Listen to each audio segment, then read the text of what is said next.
तो ये जितना भी मेरा एक्सपीरियंस है मैं चाहूँगा कि मैं आपके साथ शेयर करूँ, और आप ये सब तो ये हो गया 1 क्यूबिक मीटर, 35.28 क्यूबिक फीट। अब ये यूनिट हमको हर एक्टिविटी के लिए अलग अलग है। जैसे हम कोई प्रोजेक्ट की बात करते हैं, मान लो सपोज मैंने अभी इनसे प्रोजेक्ट लिया है, ये है 30 फीट बाई 60 फीट का प्लॉट है, आपने इसकी प्लानिंग करी है। अब ये स्टार्ट करना है प्रोजेक्ट, तो हम बेसिकली क्या करते हैं, मान लो साइट पे जाते हैं तो सबसे पहले होती है अपने पास ड्राइंग हमारे पास होनी चाहिए सबसे पहले GFC, मतलब गुड फॉर कंस्ट्रक्शन। उस पर आपका ये जब अच्छे बड़े प्रोजेक्ट पे या कोई भी प्रोजेक्ट पे जाएंगे तो GFC होना ज़रूरी है, मतलब गुड फॉर कंस्ट्रक्शन। तो आप स्टार्ट कर सकते हैं। दूसरा होता है लेआउट हम डालते हैं एक्सकावेशन के लिए। लेआउट 30 फीट बाई 60 फीट का प्लाट है सपोज आपका, तो उससे अपने को मार्जिन लेना पड़ेगा, क्योंकि उसकी डेप्थ जैसे 30 फीट बाई 60 फीट का अपना प्लॉट है, तो इससे 1-2 फीट आपको मार्जिन लेके इसका एक्सकावेशन स्टार्ट करना पड़ेगा, क्योंकि नहीं तो मिट्टी अपनी गिरेगी और वहाँ पे वर्किंग अपने को मिल नहीं पाएगी, प्लेटफॉर्म नहीं मिल पाएगा। फिर उसके बाद आता है एक्सकावेशन जो होता है हमारा क्यूबिक फीट या क्यूबिक मीटर में होता है। सपोज 30 बाई 60 का है, तो ये 30 × 60 × डेप्थ अपनी जो रहती है वो रहती है अपनी हार्ड स्टार्टा 10 फीट 11 फीट या जो भी हो 10 फीट। तो ये जो भी यूनिट आएगी ये क्यूबिक फीट, अभी ये फीट में लिखा है मैंने तो फीट में आएगी, और यदि क्यूबिक मीटर में करता हूँ इन डायमेंशनों को तो मीटर में आएगी। ठीक है, तो एक्सकावेशन हमारा चलता है क्यूबिक फीट या क्यूबिक मीटर में। फिर उसके बाद हम बात करते हैं एक्सकावेशन होने के बाद, ये एक्टिविटी बता रहा हूँ मैं, सीक्वेंस ऑफ एक्टिविटी की एक बिल्डिंग में कौन कौन सी एक्टिविटी होती है। ड्राइंग, लेआउट, एक्सकावेशन, फिर आता है ड्रेसिंग में जैसे मान लो लूज मिट्टी है तो उसको ड्रेसिंग करना पड़ेगा। PCC के पहले एक लेवल मार्क करके प्रॉपर लेवल करेंगे उसका, और फिर उसकी ड्रेसिंग करेंगे। ड्रेसिंग होने के बाद फिर हमारा स्टार्ट होता है कॉम्पैक्शन होता है। उसके बाद उसको कॉम्पैक्शन किया जाता है ताकि लूज मिट्टी हमारी प्रॉपर कॉम्पैक्शन हो जाए। फिर उसके बाद होता है PCC हमारी आती है क्यूबिक मीटर में, जो कि M10 M15 जो भी ग्रेड ऑफ कंक्रीट रहता है वो आता है हमारा क्यूबिक मीटर या क्यूबिक फीट में। ठीक है, किसी को डाउट हो पूछ सकता है, कोई प्रॉब्लम नहीं है। फिर उसके बाद आता है अपना स्टील आएगा अपना केजी में या टन में। अब ये कैसे आएगा ये अपन आप आगे डिटेल में बात करेंगे। ये इसको कैसे निकाला जाता है, ये कंक्रीट कैसे निकाला जाता है, एक्सकावेशन कैसे निकाला जाता है, ये मैं आपको बताऊंगा। बाकी अभी मैं सीक्वेंस ऑफ एक्टिविटी बता रहा हूँ आपको। ठीक है, फिर स्टील के बाद आता है अपना ये PCC हो गया। PCC के बाद स्टील फुटिंग रख दी अपन ने, कॉलम रख दिए। कॉलम रखने के बाद अब आता है अपना कंक्रीट कोई सी भी ग्रेड का हो सकता है, M20, 25, 30, 40, 45, किसी भी ग्रेड का हो सकता है, वो डिपेंड करता है स्ट्रक्चर के ऊपर। फिर उसके बाद आता है हमारा कॉलम कंक्रीट, ये हो गया फुटिंग का। फिर उसके बाद आता है कॉलम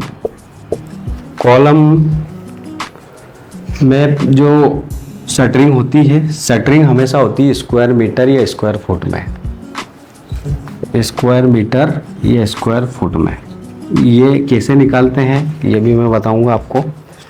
फिर उसके बाद आता है अपना कॉलम होने के बाद बैक फिलिंग। उस प्रोजेक्ट पे जैसे यहाँ पे सब कॉलम खड़े हो गए, ये हो गए, फिर इसमें डालते हैं हम वापस से मिट्टी, बैक फिलिंग जिसको बोलते हैं।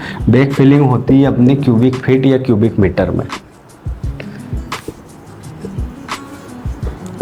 उस लेवल के हिसाब से जो प्रोजेक्ट में जो लेवल। फिर उसके बाद आता है अपना बीम बॉटम बनाते हैं। बीम बॉटम बनाने के बाद उसमें स्टील, जो भी बीम का स्टील दिया हुआ है वो प्लेस करते हैं। उसके बाद उसकी शटरिंग लगा के उसका कंक्रीट किया जाता है। फिर बीम डलने के बाद फिर हम डालते हैं मुरम डालने के बाद उसको मुरम आती है अपनी क्यूबिक मीटर या क्यूबिक फीट में। ठीक है,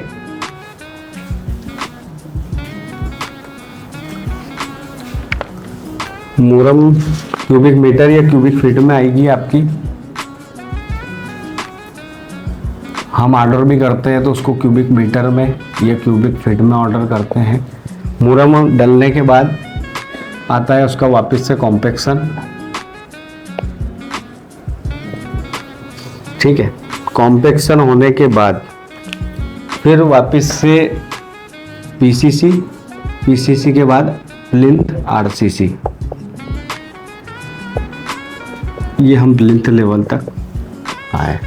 आरसीसी होता है क्यूबिक मीटर में, पीसीसी भी क्यूबिक मीटर में, मुरम क्यूबिक फीट। ये यूनिट लगे तो आप, मैं एक बार इनको बता जाऊंगा तो आप लिख लेना, ताकि आपको एस्टीमेट कॉस्टिंग करने के लिए बहुत इजी रहेगा। फिर उसके बाद प्लिंथ आरसीसी होने के बाद फिर वापस से कॉलम अपना शटरिंग, कंक्रीट, स्लैब, ये चलेगा अपना। अब हम बात करते हैं सबसे पहले, ये तो एक्टिविटी हो गई अपनी। इसके पहले, ये एक्टिविटी होने के पहले जब हम ये यहाँ पर मुरम डालते हैं उसके पहले होता है और प्लम्बिंग का काम, ड्रेनेज का, है ना। तो ये प्लम्बिंग एक्टिविटी एक ओवरलैप हो रही है यहाँ पे। प्लम्बिंग के बाद कॉम्पेक्शन, पीसीसी, फिर प्लिंथ आरसीसी। ये होने के बाद अब हम सबसे पहले तो ये जो प्रोजेक्ट, जिस प्रोजेक्ट को मैंने लिया है 30 बाई 60 का प्रोजेक्ट है ये, इसकी स्टार्टिंग में बताता हूँ कैसे क्या करना है अब डिटेल में। ठीक है, इसमें अभी किसी को कुछ डाउट है क्या? क्योंकि हो सकता है मैं जल्दी पढ़ा रहा हूँ, क्योंकि मैं कोई टीचिंग तो नहीं करता हूँ, बाकी अपना एक्सपीरियंस बता रहा हूँ आपको। और किसी को भी कुछ डाउट हो पूछ सकता है। सबसे पहले मैंने बात करी थी ड्राइंग की, तो ड्राइंग तो आपके पास रहेगी ही सही। दूसरा एक्टिविटी बोला था मैंने लेआउट का। लेआउट आप कर ही देंगे ड्राइंग के हिसाब से, लेकिन उसमें मार्जिन लेना है आपको एक्सकावेशन का। ये बहुत सारा मिस हो जाता है। जैसे मान लो सपोज 30 फीट बाई 60 फीट का है सपोज ये प्लॉट, तो इसमें क्या है कि ये तो ड्राइंग के हिसाब से आपकी डायमेंशन दे रखी है, लेकिन जब एक्सकावेशन करते हैं अपन 10 फीट गहरा जाते हैं, सपोज ये लेवल से ये लेवल अपने को एक्सकावेशन करना है, तो ये मिट्टी ऐसी स्लाइड करती है, तो इससे आपको ये मार्जिन लेना है स्टार्टिंग में। हाँ, यदि सपोज यदि बाजू में किसी का प्लाट है तो अपन उसको तो एक्सकावेशन नहीं कर सकते। तो क्या होगा कि वहाँ पे इसी जस्ट जो लाइन रहेगी उससे एक्सकावेशन करना पड़ेगा। वो प्रॉब्लम तो आएगी क्योंकि इनके इधर की भी जो मिट्टी है वो स्लाइड होगी, ऑब्वियसली बात है। तो वो एक उसको सोरिंग वगैरह प्रोटेक्शन करते हैं अपन। जैसे किसी प्रोजेक्ट में हम तो यहाँ पे क्या है कि कोई प्लाई वगैरह लगा के, सपोर्ट लगा के यहाँ पे मिट्टी रहती है और उसको प्रोटेक्शन करके यहाँ की फुटिंग निकाल लेते हैं अपन ऐसा। तो जब कहीं पे अभी यदि अपने पास यदि प्लॉट है तो वहाँ तो कोई ऑप्शन नहीं है, लेकिन जहाँ नहीं है तो वहाँ अपने को मार्जिन लेना पड़ेगा। ये तो छोटे प्लाट की बात है। अभी हमने 10,000 स्क्वायर फुट का प्लॉट वहाँ पे कंस्ट्रक्शन स्टार्ट किया है, तो वहाँ पे तो मार्जिन लेना ही पड़ेगा हमको, क्योंकि उसकी गहराई 12 फुट 13 फुट है। तो ये एक्सकावेशन हमको मार्जिन लेके ही स्टार्ट करना है। फिर उसके बाद ये होने के बाद हम करते हैं इसकी ड्रेसिंग। लूज़ मिट्टी यहाँ से निकाली जाती है पूरी, और पूरा एक लेवल मेंटेन किया जाता है। सपोज अपना ग्राउंड लेवल है ±00। ये ड्राइंग में दिया रहता है कि ग्राउंड लेवल से अपना प्लिंथ स्लैब है +300। अब ये तो हो गया अपना 00, और इससे अपने को 10 फीट गहरा जाना है। तो ये लेवल अपन मार्क करते हैं नीचे, और उस लेवल के हिसाब से पूरी पीसीसी एक लेवल में करते हैं। ठीक है, तो ये अपने को लेवल मार्क करके पूरी ड्रेसिंग करना पड़ती है मैनुअल लेबर से। फिर उसके बाद आता है अपना जो एक्सकावेशन की जो मैंने बात करी है, ये इसको कैसे निकालते हैं हम? 30 फीट बाई 60 फीट। यदि इसमें आपने मार्जिन लिया है तो वो मार्जिन जोड़ देना आप। जैसे 2 फीट इधर 2 फीट इधर, तो ये हो गया 34 फीट, और 60 फीट ऐसे लिया है तो ये हो गया 64 फीट इंटू 10 फीट। ये जो भी आएगा क्यूबिक फीट में आ जाएगा आपका। 10 इसकी डेप्थ है, तो ये हो गया आपका। ये इसको विड्थ मान लेता हूँ मैं, इसको लेंथ मान लेता हूँ, इसको हाइट मान लेता हूँ। तो ये आपका आ गया क्यूबिक फीट।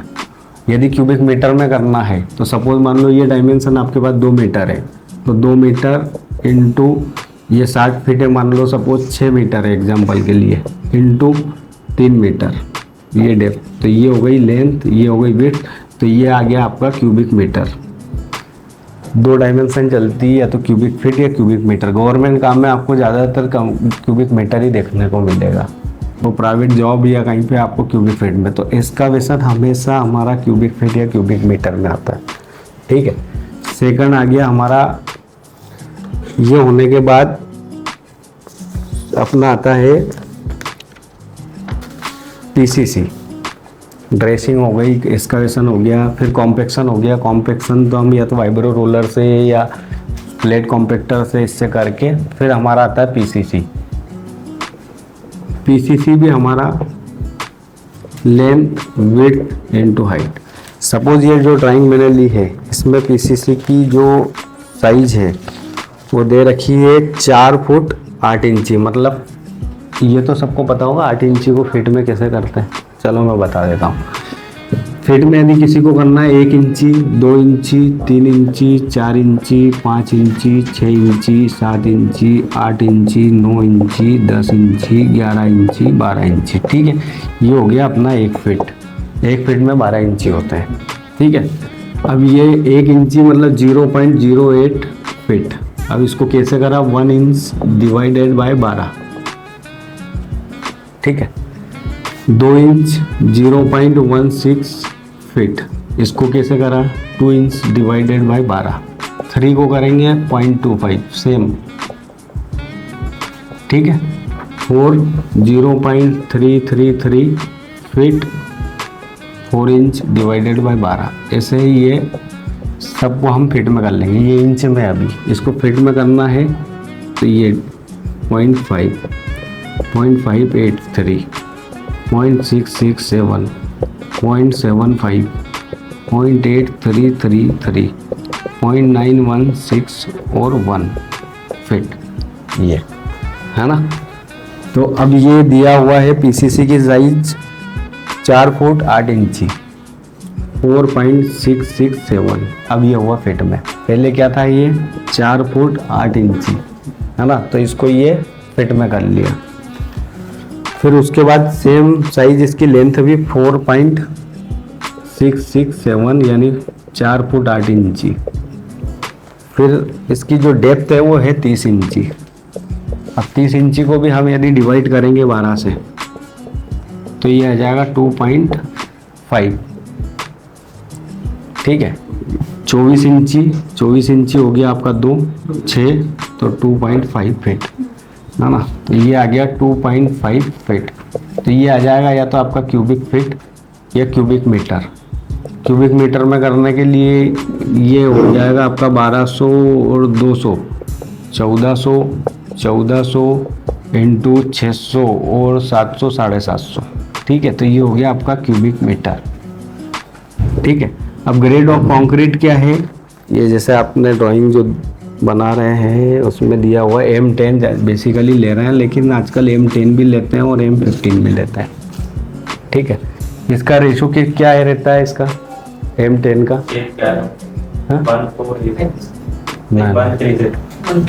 इसका तो 136 और इसका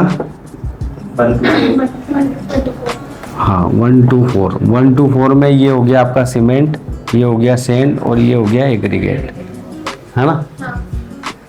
ठीक है, ये हो गया हमारा पीसीसी की क्वांटिटी हम कैसे निकालते हैं, क्यूबिक मीटर या क्यूबिक फीट में, है ना। आ गया, सभी को समझ में आ रहा है ना, ऐसा तो नहीं कि हाँ कर रहे हैं, नहीं तो पूछ सकते हैं। ये जैसे आपने बोला बिलिंग का, तो बिलिंग भी हम इसी यूनिट से, इसी चीज़ से करेंगे। जैसे एक्सकवेशन हुआ तो मैंने आपको बोला या तो क्यूबिक फीट या क्यूबिक मीटर में, तो अब बिल भी उसी से ही बनेंगे, आपके क्वांटिटी भी उसी से ली जाएगी, ऐसा। ठीक है, और मैं ऐसा होता है तो स्लो कर देता हूँ, ऐसा कोई प्रॉब्लम नहीं है। पीसीसी हम क्यूबिक मीटर, मैं यहाँ पे लिख दूँगी आपको यदि लिखना हो तो। ये एक्सकवेशन क्यूबिक फीट या फिर क्यूबिक मीटर, है ना। और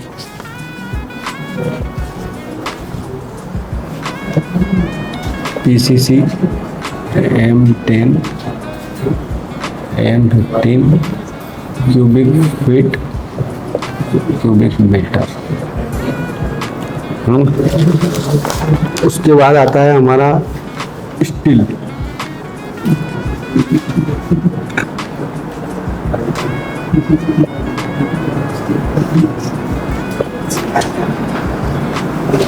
स्टील हमारा आता है केजी या टन में। हम ऑर्डर भी करते हैं किसी को या कोई बोलते हैं तो या तो केजी में कि इतना केजी चाहिए, dia wise 8 mm, 10 mm, 12 mm, जो भी डाया का हुआ। वो कैसे निकालते हैं वो मैं बता दूंगा आपको। जैसे सपोज अभी मैं, चलो अभी एक एग्जांपल के लिए बता देता हूँ। F1 फुटिंग है, ध्यान से सुनना है, बहुत इंपॉर्टेंट चीज़ है। F1 फुटिंग है जिसकी साइज दी हुई है, स्टील का निकालते हैं। हाँ ये स्टील एक फुटिंग का निकाल के आपको बता रहा हूँ वैसे। हाँ स्टील। तो अभी मैं एक स्टील का बता रहा हूँ आपको एग्जांपल के लिए। 1200 1400 ये साइज है, लेंथ इसकी विड्थ भी 1400 है, और इसकी जो डेप्थ है वो डेप्थ है आपकी 750 बराबर। F1 फुटिंग जो आपकी ये प्रोजेक्ट है ना 30x60 का, ये इनसे ले लेना वो है, और उसकी साइज F1 की दे रखी 1400। इसको फिट में बात करते हैं तो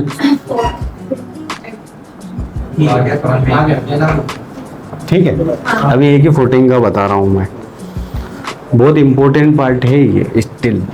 ये 1400 750 फुटिंग है। अब इसका स्टील आपको यदि मान लो निकालना है, आप वहाँ गए और आपको आपके डायरेक्टर ने या सीनियर ने बोला कि कितना सरिया लगेगा, उनको इतना टाइम नहीं मिलता है, तो आप कैसे निकालोगे? तो ये चीज़ें मैं अभी एक फुटिंग का निकाल के आपको बता देता हूँ, है ना। सबसे पहले तो स्टील निकाल रहे हैं तो हमको कवर मालूम होना चाहिए कि कौन सा कहाँ पर कवर रहता है। तो मैं यहाँ लिख देता हूँ बेसिकली फुटिंग कवर, ठीक है। फुटिंग में होता है 50 mm, ठीक है। फिर उसके बाद अपना आता है बीम। बीम में आता है आपका 25 mm, ठीक है। कॉलम में आता है आपका 40 mm, ठीक है। स्लैब में आता है आपका 15 mm, ठीक है। अब ये मैं मिटा रहा हूँ, किसी को लिखना तो लिख सकता है, ठीक है। लिख लिया क्या? अब ये फुटिंग का साइज है 1400 और 750 बराबर। अब इसमें जो आपका जो सेक्शन दिया हुआ है वो सेक्शन में बना देता हूँ, यहाँ से बना देता हूँ।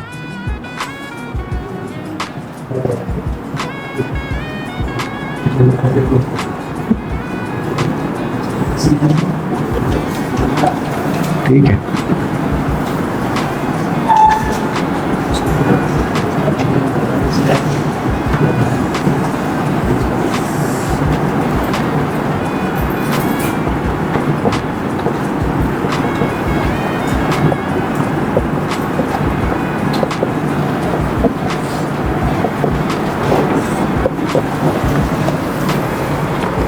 ये कंक्रीट है और ये स्टील है।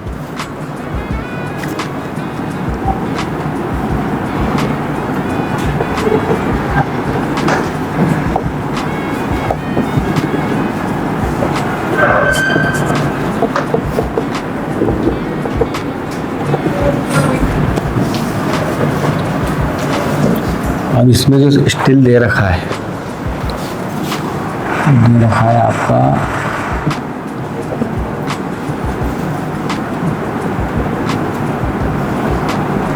एच डायरेक्शन और एल डायरेक्शन, ठीक है। हाँ, इसमें दे रखा है 10 mm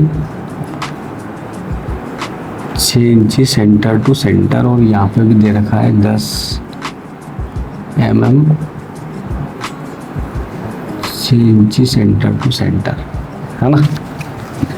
ये स्टील दे रखा है F1 फुटिंग का। अब ये वाला स्टील मुझे निकालना है। तो ये स्टील निकालने के लिए 1.4 अपना ये हो गया, तो इसमें से मैं 50 का कवर माइनस कर दूंगा, इधर से 50 कवर माइनस कर दूंगा। ये इधर से 50 का कवर माइनस हो जाएगा फुटिंग में से, और इधर से भी 50 का कवर माइनस हो जाएगा। ठीक है, 1400 है तो ये हो जाएगा 1300। ठीक है, तो ये हो गया 1.3। ठीक है, प्लस ये ड्राइंग के हिसाब से बता रहा हूँ मैं, इसमें दे रखा है 150 का ये एल, तो प्लस 0.15। ठीक है, और ये प्लस 0.15, तो टोटल कितना हो गया ये 300 मतलब 1.6। ये हो गई इसकी कटिंग लेंथ।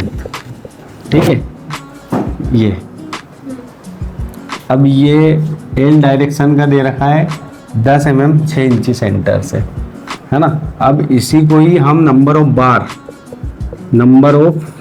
बार निकालना है, तो हमको इससे डिवाइड करना पड़ेगा। ये स्टील निकाल रहे हैं हम, तो इससे डिवाइड करना पड़ेगा। तो 1.4 डिवाइडेड बाय 6 इंची मतलब कितना हुआ 0.15 mm, 0.5 मीटर, है ना। इससे डिवाइड करना पड़ेगा उसको इससे, तो 0.15, तो ये हो जाएगा नंबर ऑफ बार। कितना हुआ ये, कितना आएगा करना ये 1.4 डिवाइड बाय 0.15 प्लस 1,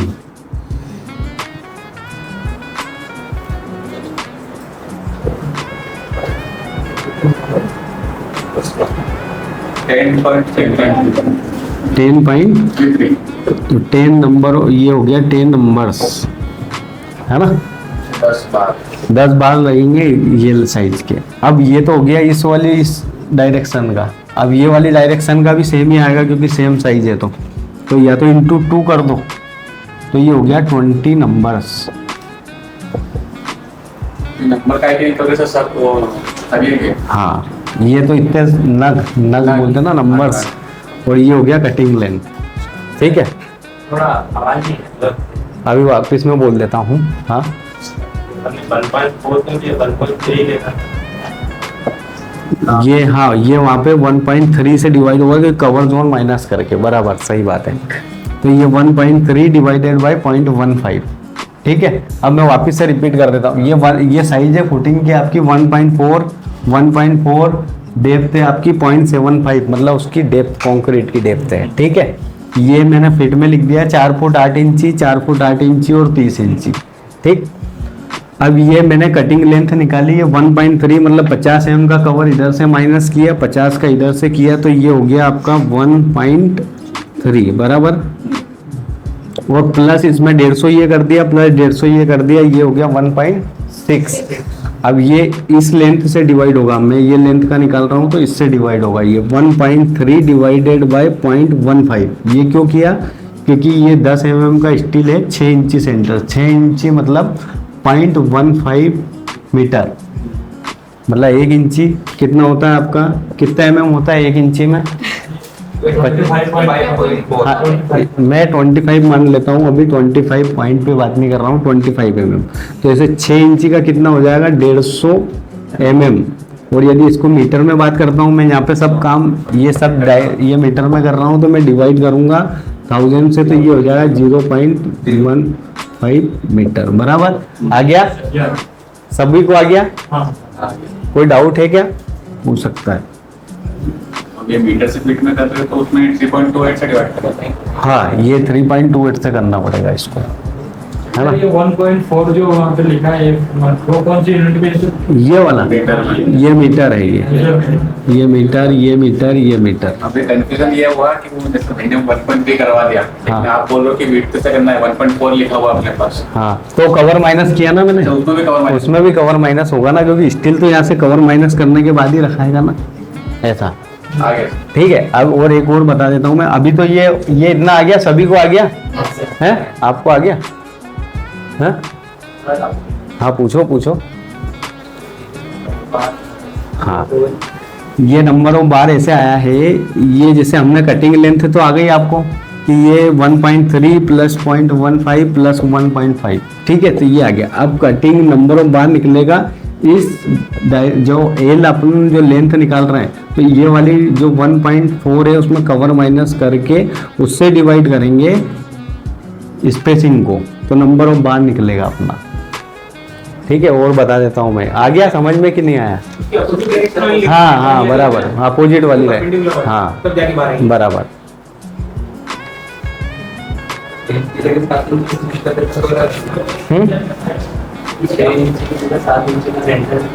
हाँ वो अभी अपन एक बार चेंज कर लेंगे तो ताकि कंफ्यूजन नहीं होगा, वो सेम डायरेक्शन है, सेम चीजें हैं, तो इसलिए कंफ्यूजन हो रहा होगा। ठीक है, अब इसको अब केजी में कैसे निकालना है, तो ये हो गया अपना कटिंग लेंथ 1.6, ठीक है, ये हो गया कटिंग लेंथ, नंबर ऑफ बार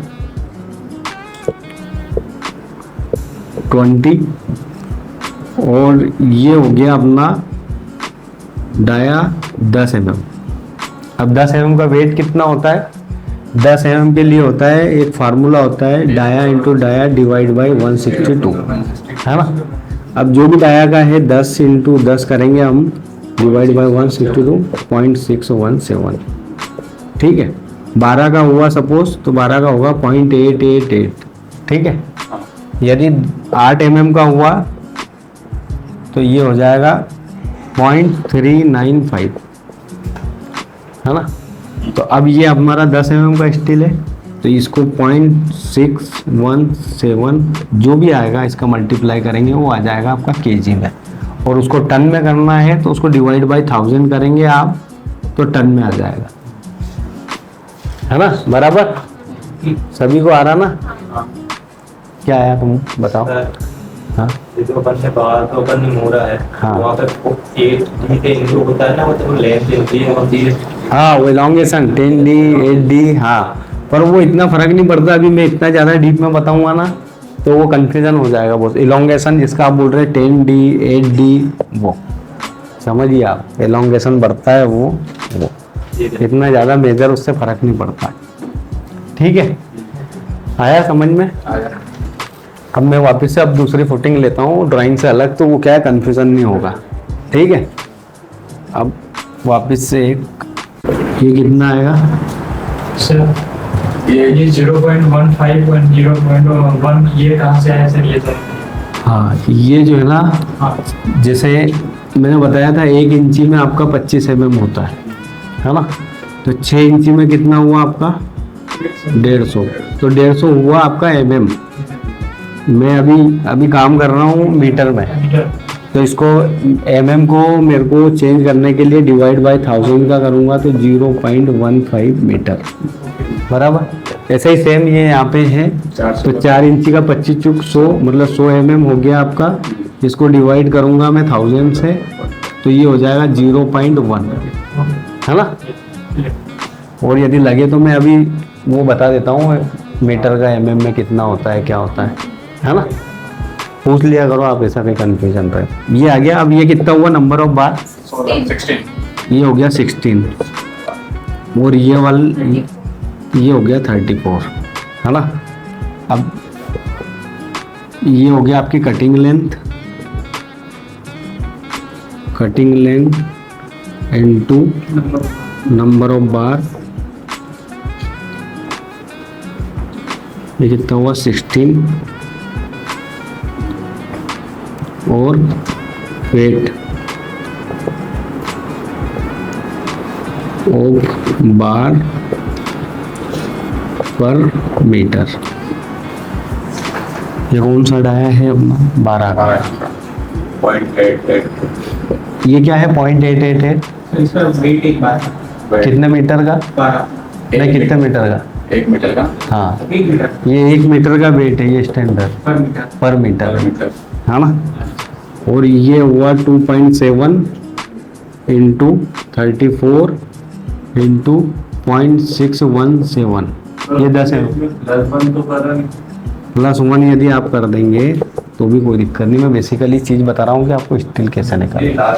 हाँ ठीक है, तो ये हो गया 17 आपका, ठीक है। ये हो गया 35, ये हो गया 0.617। अब इनको तीनों को मल्टीप्लाई करोगे तो आ जाएगा आपका वेट केजी इन केजी, ठीक है। ये आ जाएगा एक फुटिंग का आपका स्टील। सर स्टील के 1 मीटर का वेट फिक्स रहता है? हाँ, फिक्स है। ये फिक्स है। फिक्स। ये कहाँ से आया आपको? डाया इंटू डाया फार्मूला जो है 162 है ना। तो ये सभी यूनिट का आप निकाल लेना और राइट लिख लेना ताकि आपके लिए इजी रहे और आपको काम भी आने वाली चीज़ें हैं। 8 mm, 10 mm, 12 mm। 8 mm का होता है 0.395, 10 mm का 0.617, 12 का 0.888, 16, 20, 25 है ना।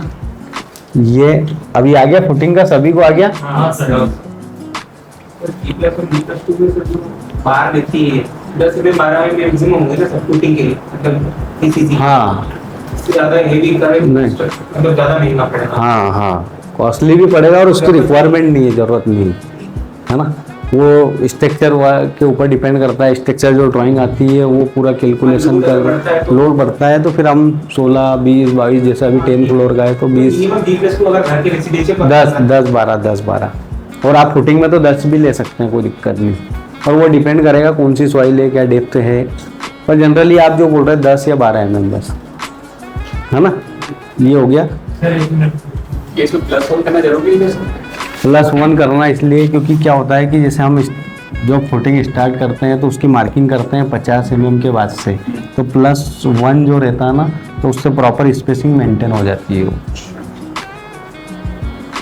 आप यदि काउंट भी करेंगे ना, साइड पे जाएंगे तो आपको उतना ही नंबर ऑफ बाहर निकलेंगे जितने आप निकालेंगे इस फार्मूले से। ठीक है, ये लिख लिया क्या? लिखना हो तो लिख सकते हैं।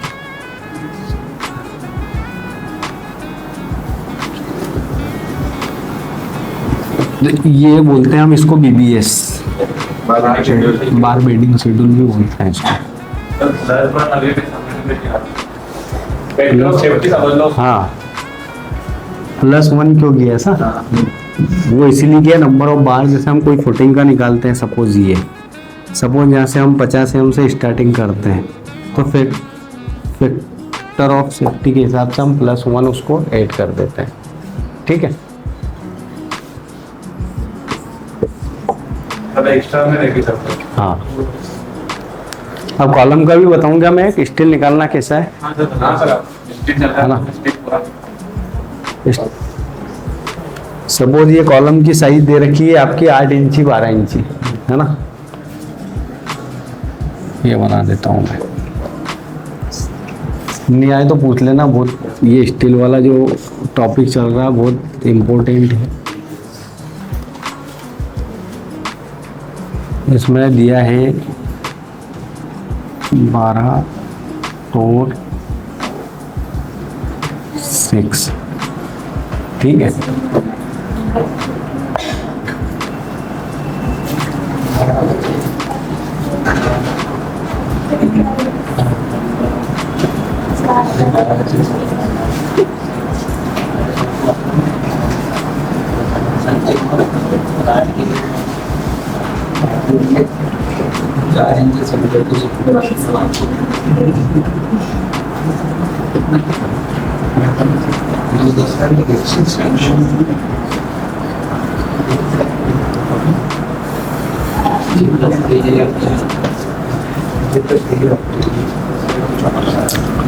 ठीक है, 8 इंची 12 इंची, है ना। और इसमें कवर कितना बताया था अपन ने? कवर कितना बताया था कॉलम में, है ना? 40 mm बराबर। अब पहले तो इंची को mm में बता दो मेरे को कितना होता है। ये 12 इंची तो कितना mm हो गया ये, है ना। तो ये हो गया अपना जो हुक रहता है, ये रहता है फार्मूला 10 लिप, है ना। अब ये रिंग अपनी क्या साइज कितने mm की है? 8 mm की है, तो ये होगा 10 × 8 = 80, है ना। ये फॉर्मूला होता है, एक 30D में होता है ना, 30D में होता है, 10D। ठीक है, अब इनको टोटल हम जोड़ेंगे तो कितना हो रहा है अभी? ये जोड़ना, इसको कैलकुलेट करना। ये सब 220, 220, 120, 120 और 160, 840 ये हो गया इसकी कटिंग लेंथ। 840 को मैंने mm है तो उसको मीटर में कर रहा हूँ मैं, है ना। ये आया समझ में, कोई डाउट? आ गया सभी को, आ गया ना? सभी को आ गया? तो कोई डाउट है पूछ सकता है, नहीं तो कोई दिक्कत नहीं।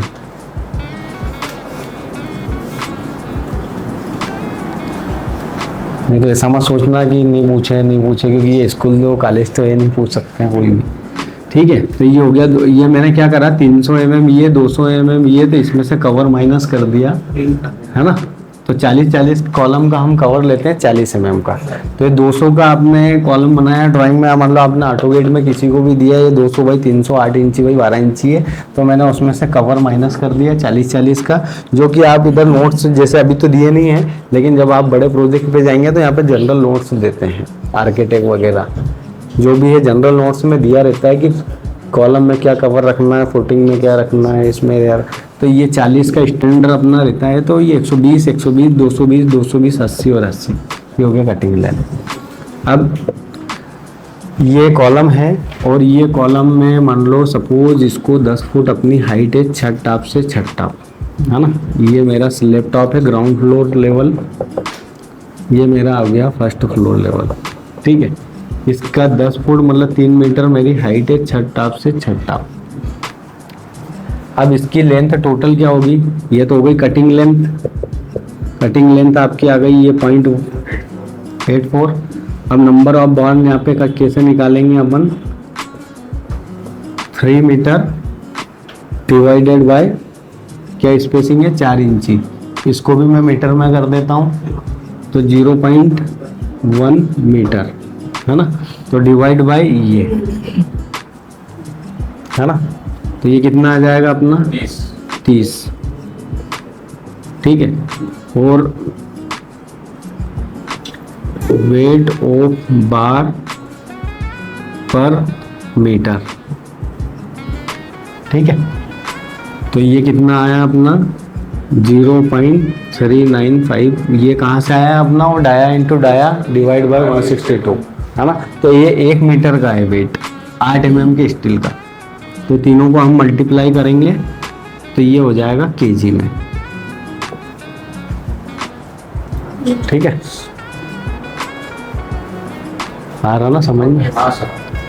फिर उसके बाद अभी ये स्टील का, अब 12 mm का स्टील है सपोज, ये 12 mm का स्टील है कि हम फुटिंग से ले रहा हूँ, मैं मान लो फुटिंग से लेता हूँ, ये 0.3 L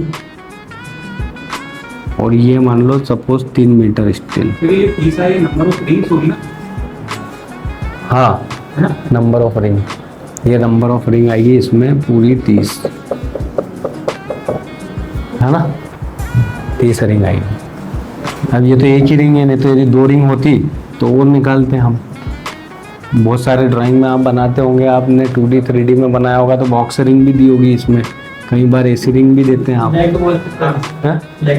हाँ, लेग बोलते हैं, या साइड पे ज़्यादातर आप यूज सुनेंगे तो कट रिंग बोलते हैं साइड पे। ये टाई करने के लिए बार को, हाँ, है ना। तो ये देते हैं बहुत सारे, यदि यहाँ पे सरिये और है मान लो सपोज 1 2 3 4 और 4 और 8 है तो ये बॉक्स रिंग भी देते हैं, है ना। बड़े प्रोजेक्ट पे बहुत सारी रिंग और बहुत सारे पैटर्न रहते हैं, और आजकल तो यूँ भी दे ही देते हैं, आप भी देते ही होंगे 2D 3D जो भी बनाते हैं ड्राइंग, उसमें ये बॉक्स रिंग देते होंगे। इसमें ही दे रखी है, ये वाली दे रखी है बॉक्स रिंग, नीचे वाले कॉलम में C2 में दे रखी है ये, है ना। तो ये हो गया, और कोई डाउट तो नहीं है इसमें। अब जैसे मान लो कॉलम का हमको निकालना है, तो कॉलम का तो बहुत सीधा सिंपल है, 3 मीटर लेंथ है, 3 मीटर प्लस 0.3, तो ये हो गया 3 मीटर 3.3, है ना। नंबर ऑफ बार 6, सीधा सा। वेट पर मीटर 12 mm का स्टील है तो आपका आ जाएगा 0.888, है ना। तो ये टोटल हो जाएगा केजी। तो ये कितने कॉलम का निकला, सिर्फ एक कॉलम का।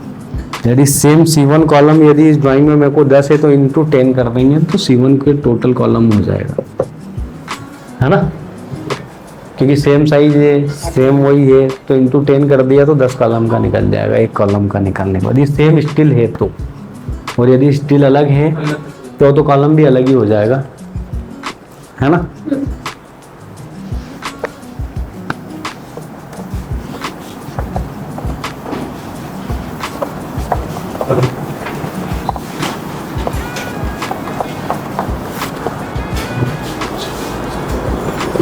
अब होता है डेवलपमेंट लेंथ। इसमें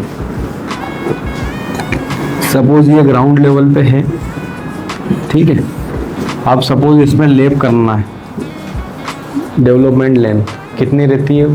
अकॉर्डिंग टू हाँ, पर कितनी रहती है स्टैंडर्ड? 50 हाँ 50D रहती है, बराबर। यदि हम वर्टिकल मेंबर हैं, जैसे कॉलम हो गया, लिफ्ट की वॉल हो गई, पर्दी हो गई, या सपोज जो भी वर्टिकल मेंबर के लिए हम लेते हैं 50D, है ना।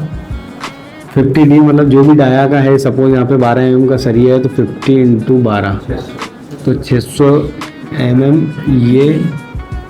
ये हो आपका ओवरलैप होना चाहिए डेवलपमेंट लेंथ, है ना। और कभी भी जॉइंट, एक जॉइंट पे अपने को जॉइंट नहीं देना चाहिए, इसमें कम से कम 2 फीट का ये होना चाहिए। जैसे यहाँ पर आपने दिया है तो ये यहाँ पे होना चाहिए, स्टेगर्ड होना चाहिए, करीबन 600। और वो भी कहाँ पे, उसका भी एक फार्मूला है। सपोज ये आपका लेवल है, ग्राउंड फ्लोर का स्लैब का है या फर्स्ट फ्लोर स्लैब का है, इस लेवल से और इस लेवल के बीच में ये L/3, ये L/3 इसके बीच के जंक्शन में होना चाहिए। L/3 या L/4 भी लेते हैं स्टैंडर्ड, L/3 या L/4 कुछ भी ले सकते हैं आप, उसके बीच में होना चाहिए। और ये वर्टिकल जो स्टील है वो भी स्टेगर्ड होना चाहिए, है ना। क्या एक्स्ट्रा प्रोवाइड होता है ना? उसमें बेंडिंग मोमेंट, शेयर फोर्स और बहुत सारा जो आपने पढ़ा होगा वो सब चीज़ें है, अब उतना तो मेरे को नहीं मालूम है, पर वो बहुत सारी चीज़ें हैं स्ट्रक्चरली, वो शेयर फोर्स और बेंडिंग मोमेंट वाला वो कन्फाइनिंग जोन अपना इसमें होना चाहिए, ठीक है। स्टिल आया समझ में कि नहीं आया? मैं तो और मैं बता सकता हूँ, ऐसा नहीं है, पर आपको प्रैक्टिस खुद करना पड़ेगी। जैसे ये ड्राइंग लो आप और इससे निकालो, कहीं डाउट आए तो आप पूछो, यदि आप नहीं पूछोगे तो आप आगे आपके खुद के लिए, करियर के लिए आप मतलब दिक्कत वाला काम है, आप पूछना चाहिए आपको, ठीक है। ये हो गया आपका स्टिल। और मैंने आपको अभी बताया जैसे ये दिया हुआ है आपका, ये ओवरलैपिंग का भी दिया हुआ है इसमें। हम बात कर रहे थे, अब एक्सकवेशन हो गया हमारा। अभी मैं यूनिट बता रहा था कि किस किस चीज़ को, स्टील अपना आ गया केजी में, टन में, है ना। और उसके बाद अपना स्टील के बाद अब कंक्रीट, कंक्रीट अपना यही आरसीसी हो गया या जो भी हो गया, कितना क्यूबिक मीटर या क्यूबिक फीट में, है ना। क्यूबिक मीटर में ही ज़्यादातर आप करोगे तो अच्छा रहेगा आपको, ठीक है। शटरिंग, शटरिंग किस में लेते हैं? हाँ स्क्वायर मीटर में, हाँ स्क्वायर फीट या स्क्वायर मीटर में।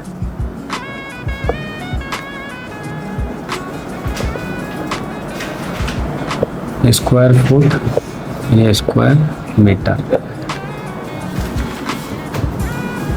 ये साइज थी आपकी फुटिंग की, है ना, यही थी ना।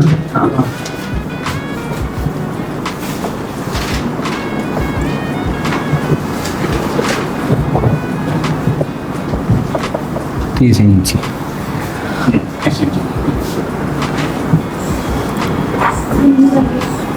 मार्कर चल नहीं रहा क्या? ये ऐसा अपन करते हैं तो उसको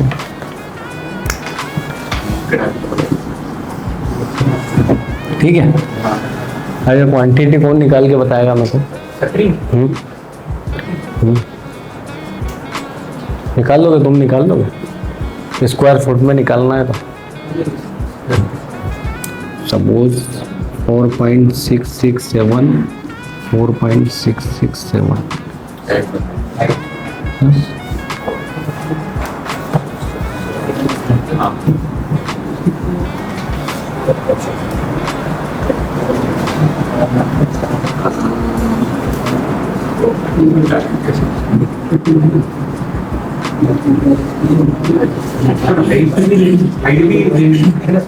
हाँ, अब मैं बता देता हूँ। जैसे ये तो हो गई लेंथ, ये हो गई विड्थ और ये हो गई अपनी हाइट। ये हाइट हो गई। अब हमने क्या बोला है कि शटरिंग हमको स्क्वायर फुट या स्क्वायर मीटर में लेना है ना? स्क्वायर फीट या स्क्वायर मीटर, है ना? तो हम अभी स्क्वायर फुट की बात कर रहे हैं। तो स्क्वायर फुट के लिए ये लेंथ इनटू हाइट। अब हाइट अपनी क्या है? 2.5। तो ये हो गया 4.667 इंटू 2.5।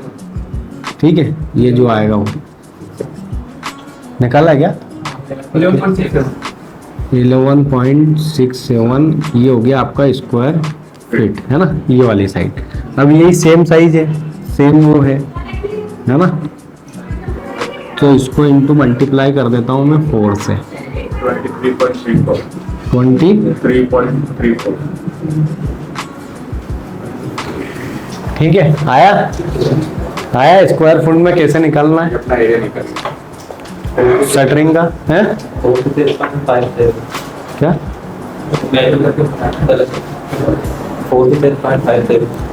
इसको इंटू कराना। अच्छा 4 का 4.667 इंटू 2.5 इंटू 4। हाँ 46.6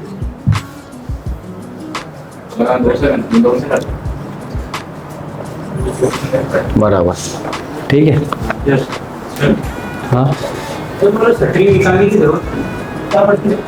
शटरिंग निकालने की ज़रूरत इसलिए पड़ती है क्योंकि यहाँ पे तो अभी क्या होता है, इंदौर में जो पैटर्न चल रहा है वो लेबर कॉन्ट्रैक्टर है। ये जो बिल्डिंग जिनने भी बनाई है उनको क्या करा कि आप वहाँ पे इंजीनियर है तो आपके कॉन्ट्रैक्टर ने या आपके बिल्डर ने जहाँ पे काम करा उनने क्या करा, लेबर रेट पे दे दिया काम, है ना? तो लेबर रेट में शटरिंग तो कॉन्ट्रैक्टर लेके आता है इंदौर में, लेकिन जहाँ बाहर आप जाएंगे मुंबई में, पुणे में, वहाँ कंपनी प्रोवाइड करती है शटरिंग।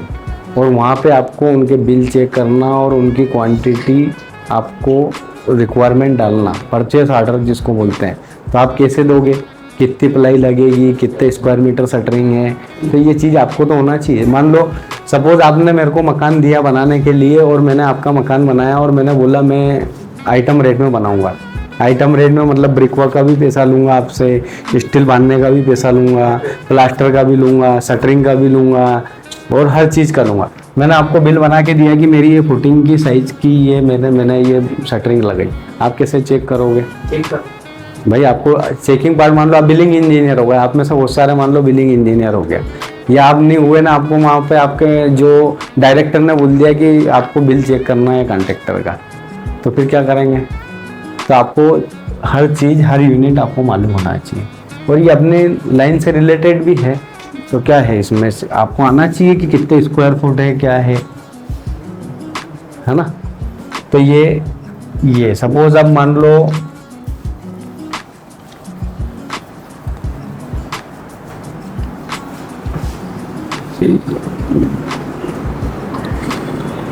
ये कितने इंची हो गया, ये कितने इंची हुआ? 10 फुट। और ये कितना इंची हुआ? हाँ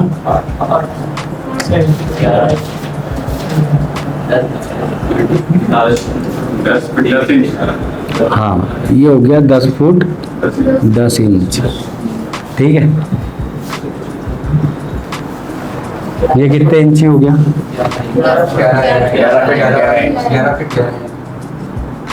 ये कितने इंची हो गया? 8 इंच। ये फीट है। 9 इंच। हाँ? 9 इंच। 3 थोड़ी है, 9 इंची है। ठीक है, अब तुम बोलो, तुम बताओ कितने इंची है ये?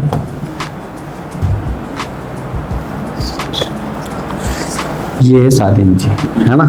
अब ये कैसे आ रहा है, क्या आ रहा है, मैं आपको बताया था एक वापस बता देता हूँ, ये बहुत बार बार ध्यान में रखने वाली चीज़ है, ठीक है।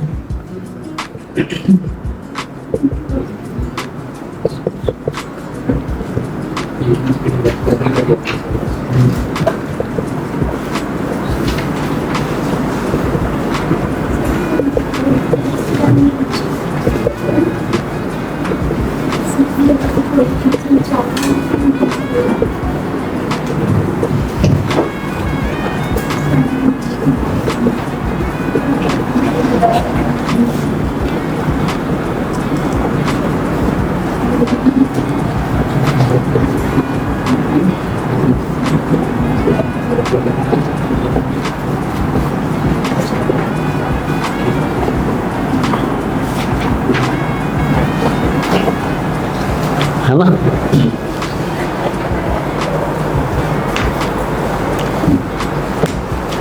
ठीक है, मिटा दूँ मैं।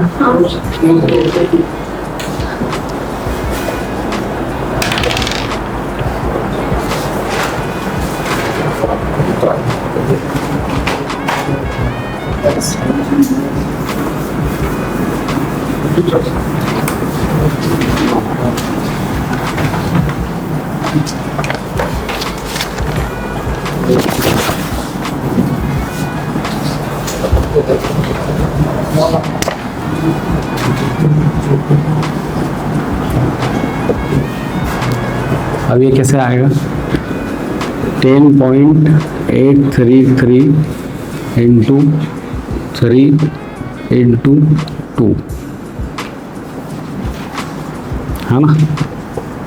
और ये 11.916 इंटू 3 इंटू 2, ये शटरिंग की क्वांटिटी बता रहा हूँ मैं, है ना, कैसे निकालते हैं। ये हो गया आपका 11 फुट 11, हाँ, और ये 10 फुट, ठीक है। तो ये और ये सेम हो गया, इसलिए मैंने नंबर 2 करा। ये और ये सेम हो गया, इसलिए ये 2 करा, है ना। स्क्वायर फुट में जो भी आएगी ना, ये स्क्वायर फुट में आएगी अपना।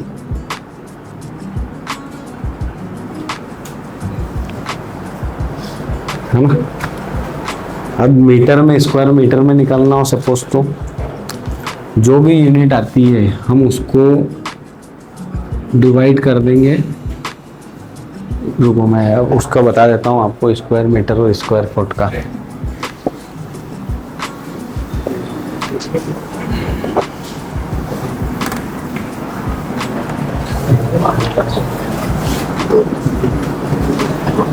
एक मीटर में कितना फिट होता है? 3.28 स्टैंडर्ड मान लो। हाँ, ठीक है, वो ठेकेदार वाली भाषा हो गई। 1 मीटर इंटू 1 मीटर, यानी कि 1 स्क्वायर मीटर हो गया ये, ठीक है। तो ये हो गया 10.6 स्क्वायर फीट, है ना। फिर उसके बाद क्यूबिक मीटर के लिए 1 metre into 1 metre into 1 metre, मतलब 1 cubic metre is equal to 35.28 cubic metre, ठीक है। क्यूबिक फीट बराबर 1 इंची में 25 mm, है ना।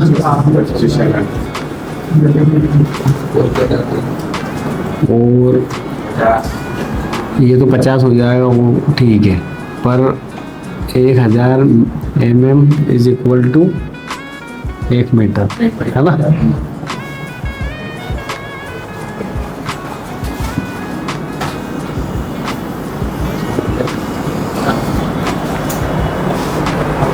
ठीक है।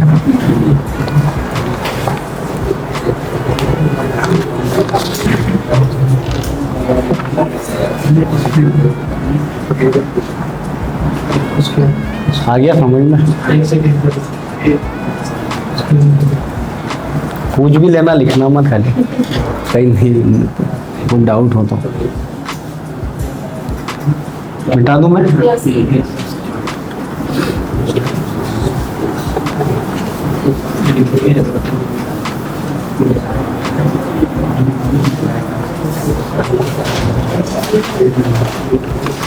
अब कॉलम की शटरिंग निकालना सपोज तो 200 बाई 300 का कॉलम है, मतलब 8 इंची बाई 12 इंची, ठीक है। ये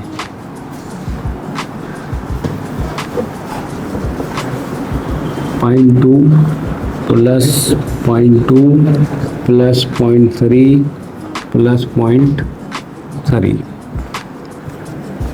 इंटू, अब मान लो सपोज इस कॉलम की हाइट है मान लो 8 फुट, तो इसको मीटर में कैसे लेंगे अपन, कितना मीटर हो गया 8 फुट, मतलब 8 foot divided by 3.28, 8 foot divided by 3.28 मतलब 2.4 समथिंग आएगा, है ना। तो इंटू 2.4 इज इक्वल टू, ये हो गया आपका स्क्वायर मीटर, है ना। कितना हुआ ये, करना इसको, कितना हुआ ये 0.2 मतलब 4 और 6 1 24। सर ये दो बार क्यों लेके 0.4 ही आ रहा है। कितना आ रहा है ये, 2.4 ना ये बना रहा है। अच्छा, इसे मल्टीप्लाई कर दिया, कर दिया। कितना आ रहा है 20, 4 ठीक है। क्या बोल रहे थे आप, कितना ये कहाँ से आया ऐसा, ये 0.2 यहाँ की, हम शटरिंग की क्वांटिटी निकाल रहे हैं, तो शटरिंग की क्वांटिटी स्क्वायर फीट या स्क्वायर मीटर में रहती है, तो मैंने ये अभी आपको बताया स्क्वायर मीटर में, 8 इंची 12 इंची का है, तो ये कितना हो गया 0.2 प्लस 0.2 प्लस 0.3 प्लस 0.3 इंटू 2.4 मतलब 8 फुट सपोज उसकी हाइट है, तो इंटू 2.4 मीटर, ये सब मीटर में ले रहा हूँ, तो ये हो गया 2.4 स्क्वायर मीटर। अब इसको स्क्वायर फुट में करना है तो क्या करना पड़ेगा, क्या करना पड़ेगा तुम बताओ। 2.4 स्क्वायर मीटर है ये, तो इसको स्क्वायर फुट में करने के लिए क्या करना पड़ेगा, 10.76 से मल्टीप्लाई करना पड़ेगा, इससे 10.76, 2.4 इंटू 10.76 है ना, 25.82 स्क्वायर फुट हो गया ये, है ना।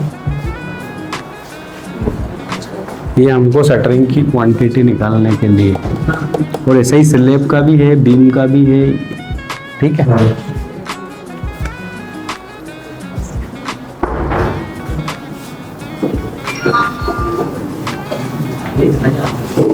शटरिंग की फिक्स रहती है क्या, कैसा, शटरिंग की जो साइज है वो फिक्स रहती है, अलग अलग, वो तो अलग अलग रहती है ना, दो वो तो कॉलम के ऊपर डिपेंड करता है क्या साइज की है क्या है।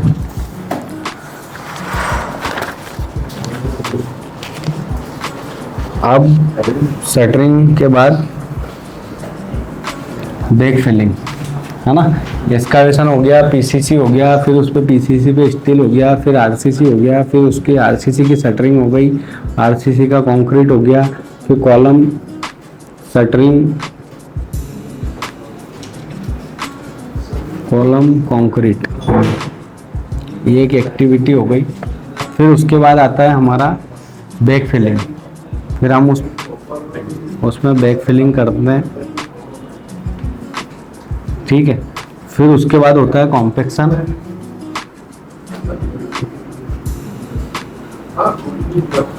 ठीक है। फिर कॉम्पैक्शन के बाद plinth beam bottom,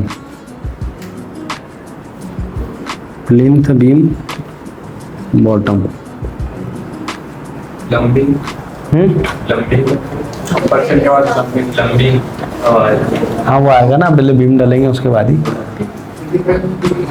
plinth beam bottom हो गया, फिर उसके बाद प्लिंथ बीम का अपना कंक्रीट, स्टील जो भी है, स्टील कंक्रीट, ये शटरिंग। फिर उसके बाद आता है इसमें मोरम फिलिंग, है ना। मूरम फिलिंग होती है। ये ब्लैक कॉटन सॉइल थी या जो भी था उस प्रोजेक्ट पे, ये जो बैक फिलिंग थी ये वो थी, ये मूरम फिलिंग। मूरम फिलिंग के बाद आता है हमारा कॉम्पेक्शन वापस से, उसमें वाटरिंग होती है। वाटरिंग करने के बाद प्रॉपर उसका कॉम्पेक्शन होता है। हाँ? वो कॉम्पैक्शन अलग है। अरे इसको भी लेयर में करना पड़ता है, ऐसा नहीं कि एकदम से डाल दिया और हो गया काम। हाँ। नहीं, पहले मैं बता देता हूँ ना आपको। जैसे ये प्रोजेक्ट है आपका, ठीक है, 30 बाई 60 का प्लाट है आपका। इसको आपने एक्सकावेशन कर दिया, फुटिंग निकाल दी आपने, है ना। फुटिंग निकालने के बाद आपने इसमें कॉलम भर दिया, कॉलम का कंक्रीट कर दिया। अब कॉलम कंक्रीट करने के बाद क्या होगा? हाँ, वो बीम डालना है। तो बीम तो अब हवा में, अभी तो जब तक इसमें मिट्टी नहीं डलेगी तो ये वो वाला मिट्टी वाला है बैक फिलिंग, ठीक है। तो ईंट लगाने के लिए भी ना यहाँ फिलिंग करना पड़ेगी ना, क्योंकि अभी तो ये पूरा एक्सकावेशन करा हुआ है हमने। फिर उसमें फिलिंग करेंगे, फिलिंग करने के बाद पूरा प्रॉपर एक बार कॉम्पेक्शन करेंगे, फिर यहाँ पे ब्रिक लगा के और फिर अपन बीम की तैयारी करेंगे। फिर जैसे ही ये बीम डला, ये जैसे ही बीम डले अपने, और फिर बीम डलने के बाद इसमें डालते हैं मुरम।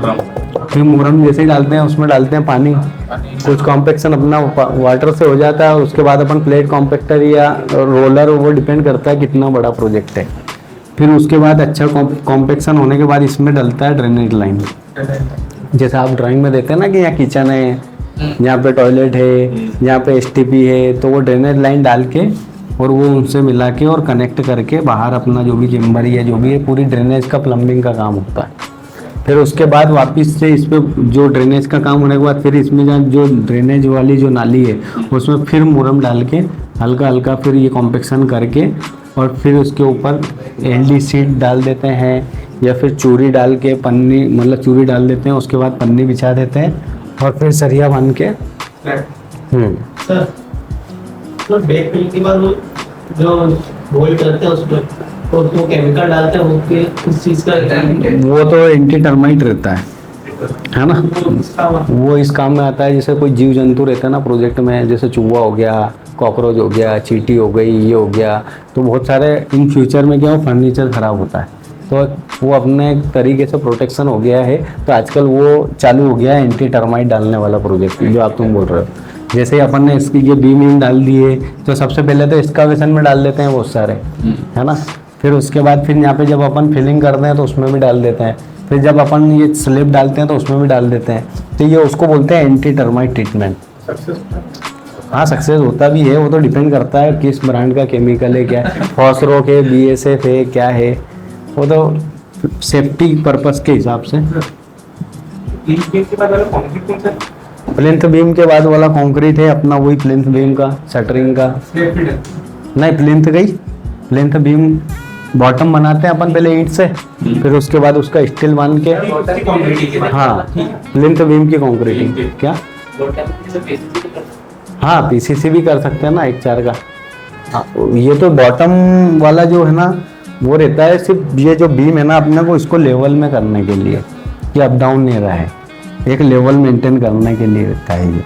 तो ये हो गया, फिर उसकी कंक्रीटिंग, फिर मुरम फिलिंग, फिर कॉम्पेक्शन, फिर हो गया प्लम्बिंग।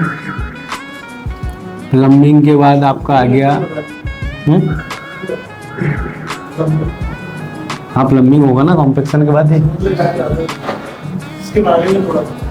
प्लम्बिंग का तो मैंने बताया ना, यहाँ पे जैसे मान लो सपोज किचन है, ठीक है, किचन की लेन मान लो यहाँ पे नानी ट्रैप है आपका, वाश बेसिन का पानी जाने के लिए वो कहाँ जाएगा, 0.16 जो कि इसका अपना जो ऊपर रहता है वो, है ना, ये हो गया। और फिर नंबर ऑफ बार निकालने के लिए 1200 डिवाइडेड बाई 0.1, तो ये हो जाएगा नंबर ऑफ बार, है ना। ये कटिंग लेंथ हो जाएगी और ये इसका वेट होता है 8 mm स्टील होता है, तो ये cutting length into number of bar into 0.395, है ना, ये हो जाएगा। और ये सरिया निकालना है तो ये 1200 के, तो ये भी निकाल लिया। ये प्रैक्टिस करना पड़ेगी तुमको। ये खाली तुम बोलो कि समझ में आ रहा है, उससे नहीं, जब तक आप खुद नहीं करोगे तो ये भूल जाओगे वापिस, है ना। ये इस एक प्रोजेक्ट ये वाला लेना आप और ये करना, और कहीं डाउट आए तो आप मेरे से पूछना कि क्या प्रॉब्लम आ रहा है, तो आपको समझ में आएगा। नहीं तो आप अभी तो आ रहा है आपको, ये सब तोते उड़ जाएंगे, नहीं तो समझ गए ये क्या आया क्या नहीं आया सब भूल जाएंगे आप। क्योंकि ये तो क्या है, मेरे तो प्रैक्टिस में है, तो मैं क्या है कि मेरे को ऐसा लगता है आपको भी आ गया होगा, और आपको हो सकता है आ भी गया हो, लेकिन आप प्रैक्टिस नहीं करेंगे तो आपको डाउट नहीं आएंगे। तो आप क्या करना है, एक एक्टिविटी उठाना है। जैसे सपोज मैंने जो एक्टिविटी बताई थी एक्सकावेशन की, तो पहले एक्सकावेशन करना, फिर एक्सकावेशन के बाद आप फिलिंग करना, उसकी यूनिट निकालना, फिर उसके बाद उसको मेरे को रेट मालूम है कि किस रेट में, तो एक प्रोजेक्ट कास्ट भी निकल जाएगी आपकी, है ना। फिर उसके बाद हम ये स्टेयरकेस वाला, तो अब इसकी शटरिंग में बहुत इम्पोर्टेंट है। जैसे आप ड्राइंग बनाते हो, तो आप ड्राइंग बनाते हैं तो आपने ड्राइंग कंप्लीट कर ली क्या सबने, क्या भी चल रहा है आपका अभी 2D 3D? अच्छा, तो अभी आप प्लानिंग कर रहे होंगे तो उसमें स्टेयरकेस भी तो बनाते होंगे ना, है?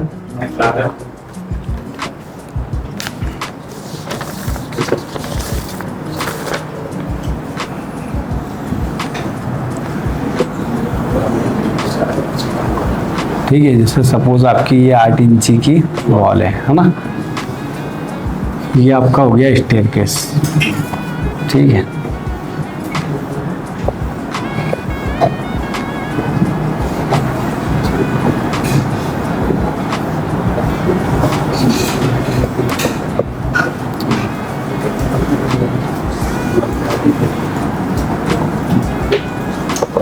ये सेक्शन हो गया है ना।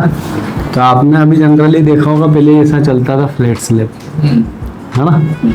फ्लैट स्लैब तो सिंपल है, जैसे यहाँ पे आपका मान लो सपोज ये ब्रिक वर्क आ रहा है, और यहाँ पे सपोज आपका ये कॉलम है ना। कॉलम से आपने डायमेंशन दे दोगे आपकी यहाँ से 2 फीट या 3 फीट होने के बाद स्टार्ट होगा ये, है ना। तो ये अब ये जो फ्लाइट है आपकी, इससे एक ट्रेड दूरी चलती है आपकी, है ना। ट्रेड आप रखते हैं 0.25, कितने का रखते हैं ट्रेड? 10 इंची, मतलब हो गया मीटर में अपन बात करेंगे 0.25 मीटर, है ना। राइजर क्या हाइट का रहता है?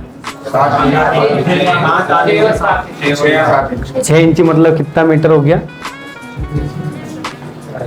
0.15 मीटर, है ना। 6 इंची मतलब अपना हो गया 0.5 मीटर। तो ये ट्रे 150 mm में बात करें तो ये हो गया आपका राइजर, और ये हो गया आपका ट्रेड, है ना। तो ये आपका चलेगा, यहाँ से स्टार्ट होगा यहाँ तक, ठीक है। अब मैं बताने वाला था आपको फोल्डिंग वाला, जो कि टिपिकल है वो, है ना। फोल्डिंग वाला जो स्टेयरकेस की जो शटरिंग होती है अपनी, वो यहाँ से थोड़ी दूर स्टार्ट होती है। जैसे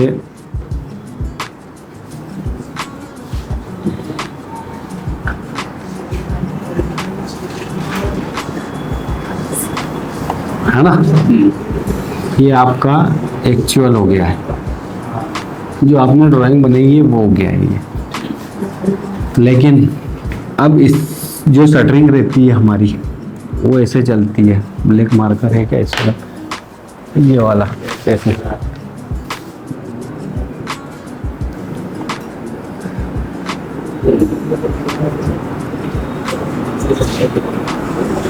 शटरिंग ऐसे स्टार्ट होती है हमारी। कितनी दूर चलती है?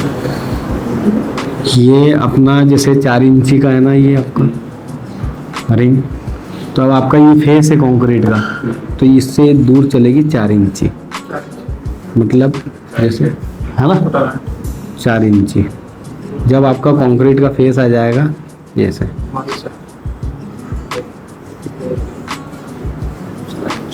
और ये डाउन कितनी रहेगी आपकी? ये भी 4 इंची रहेगी।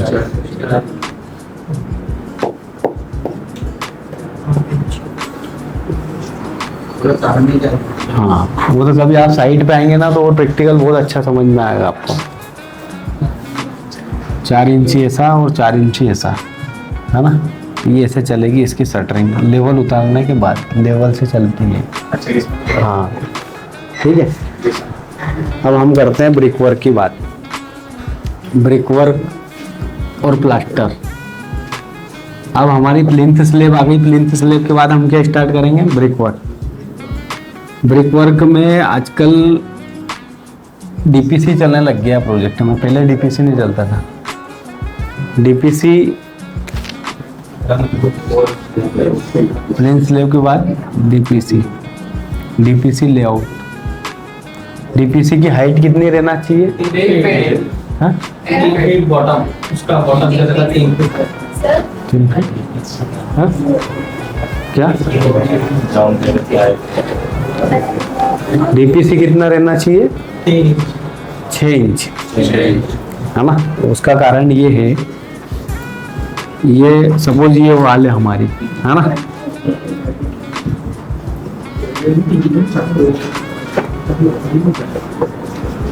ये 6 इंच हम इसलिए लेते हैं क्योंकि ये अपना ग्राउंड फ्लोर का लेवल है ना? अब ग्राउंड फ्लोर के लेवल होने के बाद उसमें आती है अपनी फ्लोरिंग। फ्लोरिंग अपनी आती है कम से कम 2 इंची की। टाइल्स अपना 2 इंची आता है ना, 50 mm, और वो अब ये बात 4 इंची की आ गई स्कर्टिंग। तो इसमें सीपेज के चांसेस नहीं रहते हैं, जैसे पानी वानी अपन यूज़ करते हैं, ये करते हैं, तो हमारा क्या सीपेज नहीं आता है। तो 2 इंची फ्लोरिंग और 4 इंची है। करना पड़ती है। हाँ शटरिंग होती है ना वो। हाँ शटरिंग होती है। हाँ है, इसके ऊपर की वॉल हाँ इसके ऊपर वॉल चलती ना, ये वॉल। यदि सपोज 8 इंची ब्रिक वर्क है तो डीपीसी की जो विड्थ रहेगी वो भी 8 इंची रहेगी हमारी। और यदि 4 इंची ब्रिक वर्क है तो फिर 4 इंची की वो साइड लगेगी, है ना? बाकी ये स्टैंडर्ड है 6 इंची। ग्राउंड लेवल पे ही है। हाँ जैसे प्लिंथ स्लेब हमने डाल दी, नीचे लेवल पे चली। प्लिंथ लेवल डालने के बाद फिर हम डीपीसी डाल देते हैं, ऐसा जहाँ जहाँ दीवार आ रही मार्किंग करके। जैसे सपोज आपने ये हमको ड्राइंग दी कि सर ये इससे एग्जीक्यूट करना है साइड पे, तो इसमें डायमेंशन दे रखी है आपने, किचन की वॉल कहाँ आएगी कहाँ आएगी, तो उसकी मार्किंग कर लेते हैं। मार्किंग करने के बाद डीपीसी डाल देते हैं। फिर डीपीसी डालने के बाद फिर हम ब्रिक वर्क करते हैं, है ना? तो ये हो गया हमारा डीपीसी। अब डीपीसी लेआउट होने के बाद होता है हमारा ब्रिक वर्क। तो ब्रिक वर्क करने के लिए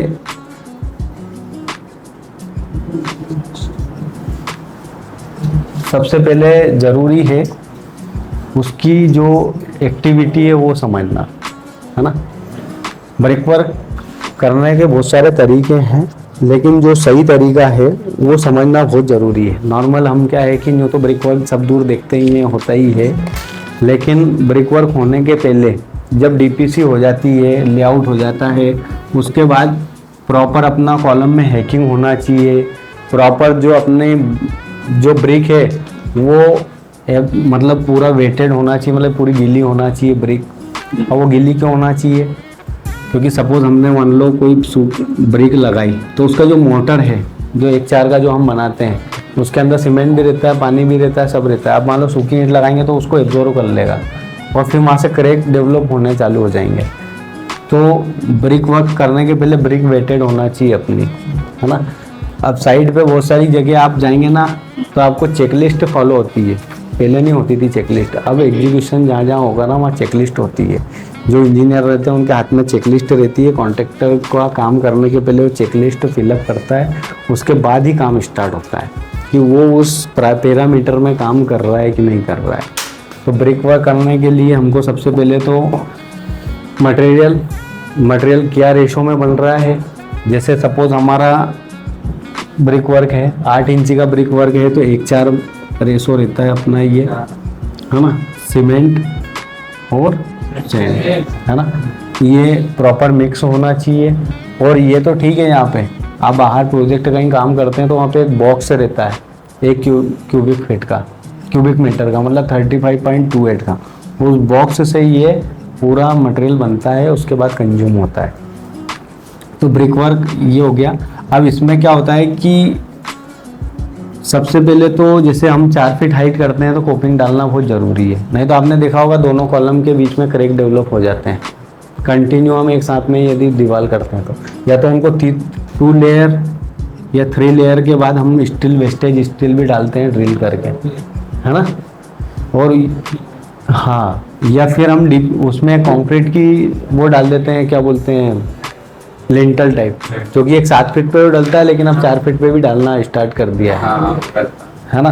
तो वो कंक्रीट हम डालते हैं, उसकी हाइट रहती है 4 इंची हाइट की। 4 इंची है तो 4 इंची पे, और 8 इंची है तो 8 इंची विड्थ पे, है ना। तो ये हो गया। फिर उसके बाद विंडो, अब ये किस यूनिट में आता है, ये 2, हाँ 8 इंची है तो ये आता है अपना स्क्वायर मीटर, ठीक है। अब एक स्क्वायर, सबसे पहले तो ब्रिक की साइज क्या रहती है स्टैंडर्ड, 90 इंटू 90,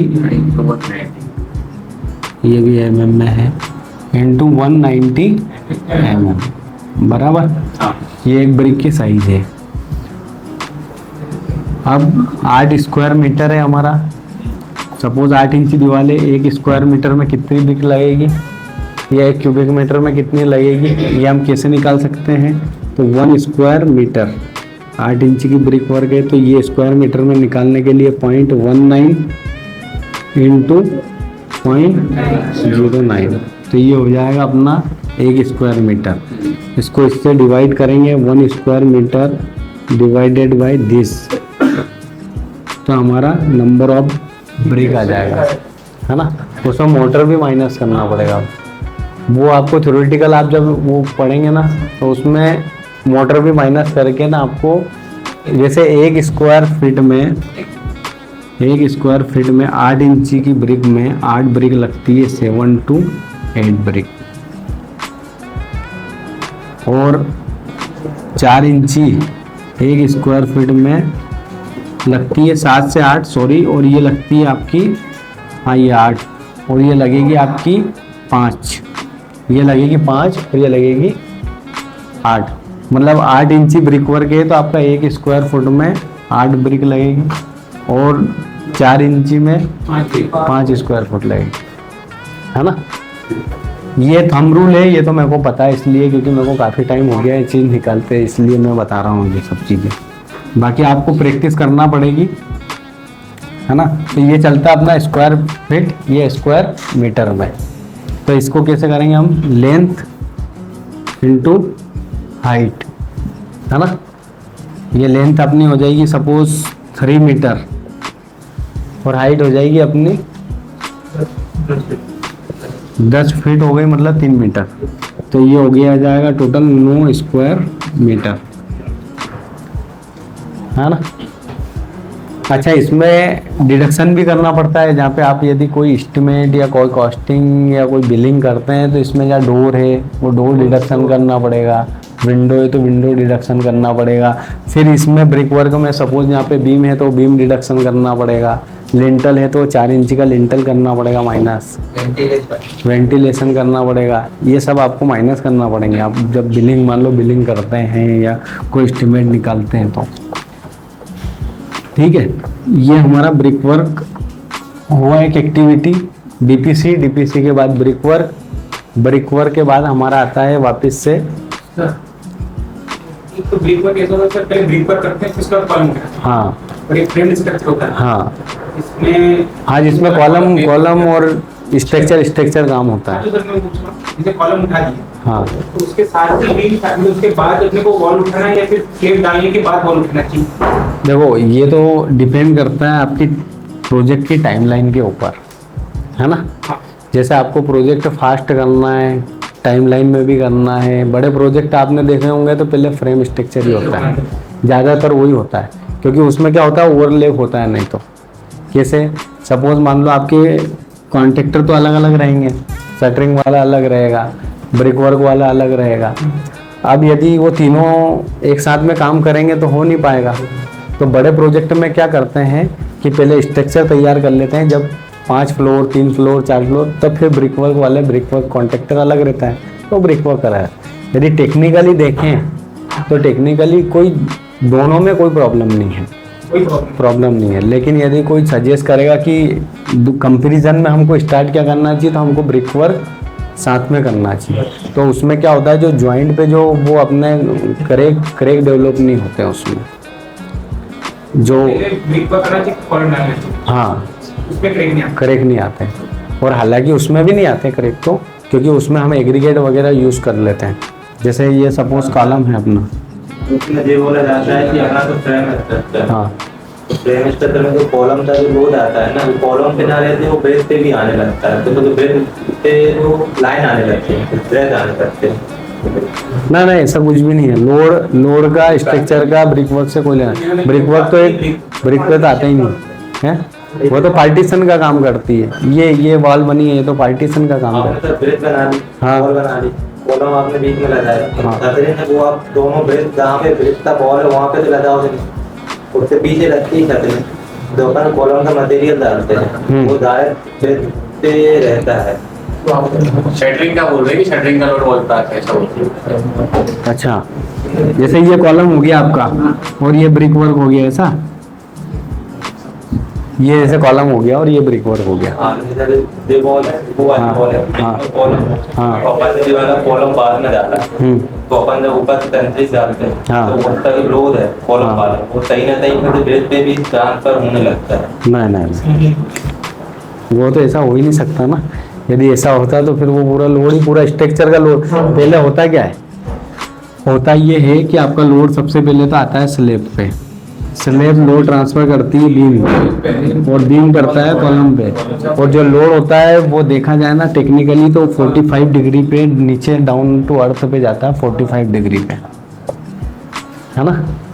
जैसे हम नीचे वो फुटिंग डालते हैं तो पहले, अभी तो स्टेप वाली फुटिंग हो गई, पहले तो ट्रेपेजॉइडल डालते थे ना फुटिंग, हाँ, अभी भी डालते हैं पर अब बहुत कम हो गया है नॉर्मल, फिर बचता है। हाँ ये है ना। तो ये वाला है ऐसा, रेलवे ट्रैक भी हाँ हाँ, लोड ऐसा है 45 डिग्री अपना ट्रांसफर करता है।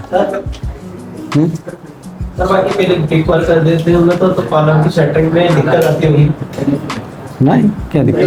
उसमें बहुत अच्छा फायदा होता है, कम लगती शटरिंग। शटरिंग कम लगती है। शटरिंग कम लगती है, और शटरिंग से मतलब जब छोटे प्रोजेक्ट रहते हैं ना तो वहाँ टाइमलाइन की कोई बात नहीं होती है। 15 दिन 20 दिन 25 दिन प्लस माइनस चलते हैं, फिर वो लेकिन जॉइंट ब्रिक और कॉलम के बीच का जॉइंट तो ज्वाइंट अलग ही हो जाएगा ना, वो तो उसमें कंक्रीट आ जाएगा ना। जैसे ये दीवार है तो यहाँ पे तो शटरिंग कर देंगे ना, ये यहाँ पे तो शटरिंग कर देंगे, ये आगे आपका ब्रिक वर्क कंक्रीट करके और ये हो जाएगा, प्लास्टर करके फिनिश हो जाएगा। बड़े बड़े प्रोजेक्ट पे क्या है, जल्दी काम खत्म करना होता है, इसलिए वो एक्टिविटी, क्योंकि 2-3 एक्टिविटी हो जाती है ना तो ओवरलैप होता है वो, और वो ओवरलैप होता है तो लेबरों का भी ओवरलैप होता है, कभी हो जाएगा। हाँ, तो इसलिए वो पहले स्ट्रक्चर कर लेते हैं, फिर ब्रिक वर्क वाले को एक लंबी चाल मिलती है 3 फ्लोर 4 फ्लोर तक, तो वो नीचे करा चलता रहता है। तो ये ब्रिक वर्क हो गया। ब्रिक वर्क के बाद हमारा वापस से बीम शटरिंग। अब बीम की शटरिंग में क्या आ गया, बीम की शटरिंग में आ गया बीम बॉटम,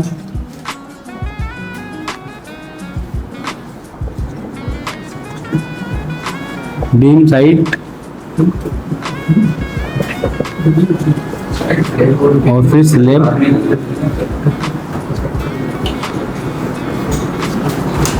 है ना। ये अपना डेकिंग वाला मतलब सॉफिट, ये अपना छत है ना। अब बीम बॉटम अपना ये वाला जो होता है वो है ना, नीचे वाला ये हो गया, वो हो गया। बीम साइड ये वाली साइड हो गई वर्टिकल। अब सपोज क्या रहता है बीम की साइज, हाँ 9/12 या फिर जो भी एज पर ड्राइंग। तो सपोज ये हमारा बीम है, ठीक है, 8 इंची बाई 12 इंची। अब ये इंटरव्यू में आप जाएंगे, पूछते हैं आपसे कि यदि छत पे मान लो 8/12 का बीम है तो आप ये शटरिंग किस लेवल में लगाएंगे, ये वाली जो शटरिंग लगाएंगे किस लेवल में लगाएंगे। और छत की स्लैब की थिकनेस मान लो सपोज 5 इंची है, ठीक है, 125 mm।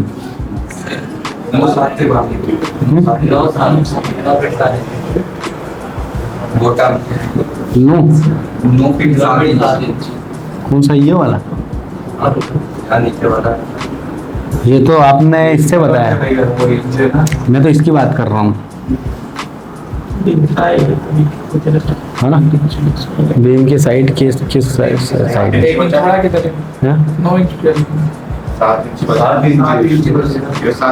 ये बचा 7, लेकिन 7 इंची पे नहीं लगाते हैं हम क्यों?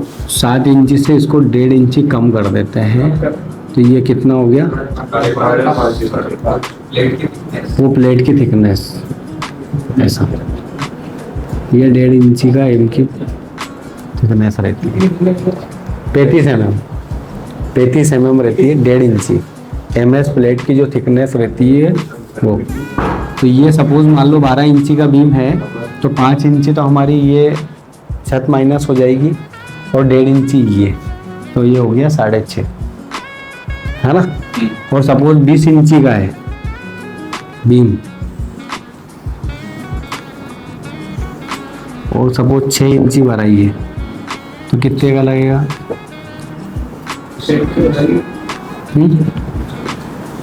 ये कितना रहेगा? 12.5 इंची। कितना? 12.5। 12.5 सही है। 12.5 और 13 14 14 और 4 6 20 बराबर 12.5, है ना?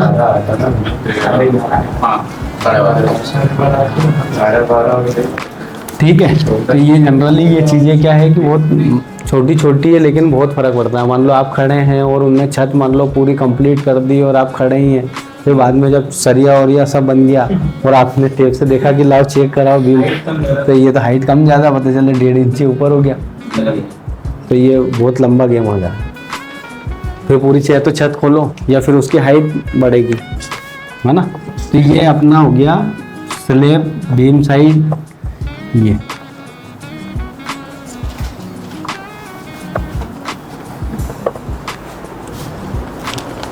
अब स्टील बीम स्टील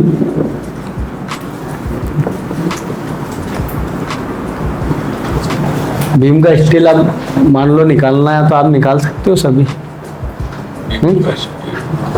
वही सेम प्रोसीजर निकाल सकते हो। निकालना ही है, निकाल लेंगे नहीं, निकालना है, क्योंकि यही तो सीखना है आपको, समझ गए? क्योंकि आपको निकालना चाहिए ये चीज़ें। आपको जब ये जितना मैं बता रहा हूँ ना, ये बेसिक चीज़ें हैं और यही चीज़ें आपको इंटरव्यू में काम आएगी। ये छोटी छोटी चीज़ें मैं कोई थ्योरेटिकल बुक्स देख के नहीं पढ़ रहा हूँ, ये तो मैंने देखा है, इंटरव्यू लिया है, इंटरव्यू लेते हुए देखा है। यही सब चीज़ें हैं जो कि वहाँ पे पूछते हैं, क्योंकि इससे पता चलता है कि आपका कैचिंग पावर कितना है, आप उनके कितने काम आ सकते हैं। अब जैसे मान लो सपोज ये छत, मान लो आपने बीम की साइड का पता नहीं है और इंजीनियर आप वहाँ खड़े हैं और आपको मालूम ही नहीं है कि ये लेवल क्या होना चाहिए, तो उनके लिए आप हैं या नहीं है कोई मायना नहीं है फिर, क्योंकि वो तो पूरी छत हो गई कंप्लीट, आप तो वहाँ खड़े हैं बस, हैं? सही है कि गलत? और जब आपने उसको पहली साइड ही लगाई और चेक कर लिया तो कितना टाइम बचा, कितना काम बचाया? नहीं तो पूरी छत कंप्लीट हो जाती, सरिया बन जाता और फिर प्रोजेक्ट मैनेजर आता, सीनियर लेवल आते, उन्होंने कहा यार ये क्या हो गया यार, तुमने तो गलत कर दिया है, तो अपने को तो मालूम ही नहीं था। तो ये बेसिक चीज़ें हैं जो कि मैं बता रहा हूँ, जो कि आपको काम आने वाली है। ऐसा कंक्रीट में क्या क्या रेशो डलता है? M25 का रेशो क्या है? 1:1:2। 1 क्या है? और सैंड, है ना? अब सपोज साइड पे गए, साइड पे मान लो आप गए और आपने, आप कैसे बताओगे वहाँ पे कि M25 ग्रेड आपको चाहिए, तो कैसे बताओगे लेबरों को कि कैसे बनाना है? हाँ, मिक्सर मशीन में कैसे डालोगे? अब उसको तो 112 से क्या करना उसको बोल दो 112 कर दे, हमको तो M25 चाहिए, तो क्या वो कर देगा क्या? तो उसको नहीं, उसको कैसे करना पड़ेगा? डेंसिटी, ये रहता है डेंसिटी के ऊपर। तो ये जनरली जो हम साइड पे चलाते हैं, मैं आपको प्रैक्टिकली बता देता हूँ। आधा बैग मान लो बैग सीमेंट है, आधा बैग की मान लो मिक्सर मशीन है आपकी, है ना? तो इसमें हो गया आधा बैग तो सीमेंट हो गया, है ना? ये तो आपने टेक्निकली पढ़ लिया है, लेकिन प्रैक्टिकली साइड पे जाएंगे तो कैसा करें? तो आधा बैग तो हो गया सीमेंट और 1 सेंड मतलब हो गया 3 तगारी हो गया आपका सेंड, है ना? और ये होगा कम से कम 8 तगारी, 8। और वो भी डिपेंड करेगा, आप उसको एक बार बनवा के देखोगे कि ठीक है रेसो कि नहीं है, और फिर वहाँ पे साइड, है ना? तो ये हो गया स्लम। हाँ स्लम टेस्ट, अब वहाँ पे स्लम हो ठीक है, नहीं तो बड़े प्रोजेक्ट पे तो स्लम है। जैसे आप मान लो मैं जिस साइड पे कर रहा हूँ तो वहाँ तो क्यूब टेस्ट मशीन भी है, क्यूब भी भरते हैं हम, स्लम कौन भी चेक करते हैं, लेकिन 20-40 के मकान में कौन क्यूब करेगा, है कि नहीं? तो ये तो आपको आपके एक्सपीरियंस से हिसाब से माल सही बनना चाहिए, ज़्यादा पानी भी नहीं रहना चाहिए। हाँ 25% है ना? 25% है पानी का जो रहता है वो 1 क्यूबिक मीटर में कितना रहता है? एक है 1 क्यूबिक मीटर में कितना लीटर पानी रहता है? 25 लीटर। हाँ 1000 थोड़ी है, 150 लीटर, 150 लीटर है ना? M25 ग्रेड का है, जो हम अभी साइड पे जो RMC से जो हमने डिजाइन अप्रूव करी है उस हिसाब से, पर ये तो है ना? प्रोजेक्ट के हिसाब से आरएमसी ये सब डिजाइन चेंज। हाँ ये डिजाइन चेंज होती है, लेकिन आप साइड पे तो वहाँ लीटर से डलवा नहीं सकते। वहाँ तो आपको एक थ्योरेटिकल, आपको प्रैक्टिकली देखना पड़ेगा कि माल ज़्यादा नहीं, सेग्रीगेट भी नहीं होना चाहिए, ऐसा, है ना? तो ये कंक्रीट है, बाकी इस कंक्रीट में कितना सीमेंट, कितना सैंड, कितना एग्रीगेट, ये कितना लगना चाहिए, ये भी हम आगे बात करेंगे, तभी हम आगे एस्टिमेट एंड कॉस्टिंग पे निकाल पाएंगे कि एक मान लो सपोज आपका 10 क्यूबिक मीटर कंक्रीट लगा टोटल एक फ्लोर पे, तो कितनी सीमेंट लगी, कितना सैंड लगा, कितना एग्रीगेट लगा, ये चीज़ें हमको आगे धीरे धीरे करना है, लेकिन जो मैंने बताई है ये आपको निकालना पड़ेगी। जैसा रोड प्रोजेक्ट में सीमेंट की डेंसिटी के ऊपर फिर कितना डिजाइन। हाँ अब ये हो गया बीम स्टील, बीम कंक्रीट। अब बीम कंक्रीट के पहले अब एक एक्टिविटी और आ जाती है हमारी इलेक्ट्रिकल की, स्लैब पे इलेक्ट्रिकल कंडक्टिंग स्लैब, है ना? तो ये तो आपको वो तो क्लाइंट की रिक्वायरमेंट है, कहाँ पे फैन बॉक्स चाहिए, कहाँ पे क्या चाहिए। बाकी मैं एक्टिविटी बता रहा हूँ कि स्लैब डालने के पहले ये एक एक्टिविटी भी है ना, उसके बाद कंक्रीट आता है अपना, ठीक है? अब इन सब चीज़ों में आपको कोई डाउट या कोई समस्या, जब तक आप करेंगे नहीं आपको डाउट नहीं होगा, खाली आप ऐसा न्यू करेंगे ना तो उससे काम नहीं चलेगा, क्योंकि मेरे को मालूम है ना। मतलब बेस तो वही है, अपना कटिंग लेंथ निकालो। हाँ नंबर ऑफ नहीं, बात एक एक्टिविटी की नहीं है, बात सभी एक एक्सकावेशन है। आप जब तक नहीं निकालेंगे तो आपको कैसे पता चलेगा कि कितना एक्सकावेशन है? आप जिस दिन मेरे से पूछने लग जाएंगे कि क्या रेट है एक्सकावेशन का, समझ लो आपने वर्किंग करना चालू कर दिया।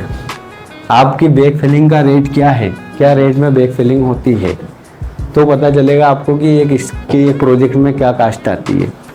फिलिंग के बाद में आपका ड्रेसिंग, कॉम्पैक्शन, कितने स्क्वायर फुट है, ये क्या है, ये निकालना बहुत आपको इम्पोर्टेंट है।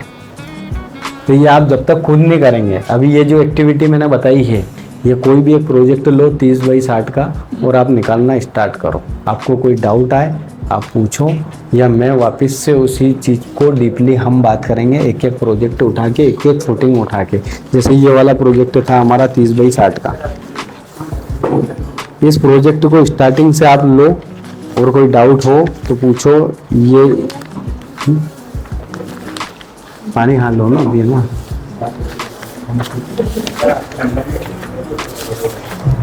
ये 30x60 की जो है ना, ये वाले प्रोजेक्ट की आप हर एक फुटिंग का एक्सकावेशन करो, निकालो, लेंथ, विड्थ, हाइट मैंने यूनिट बताई है आपको, फिर उसकी ड्रेसिंग निकालो, उसकी कॉम्पेक्शन निकालो, कितने स्क्वायर फीट है, ये सब चीज़ आप जब तक नहीं निकालोगे आपके डाउट नहीं आएंगे।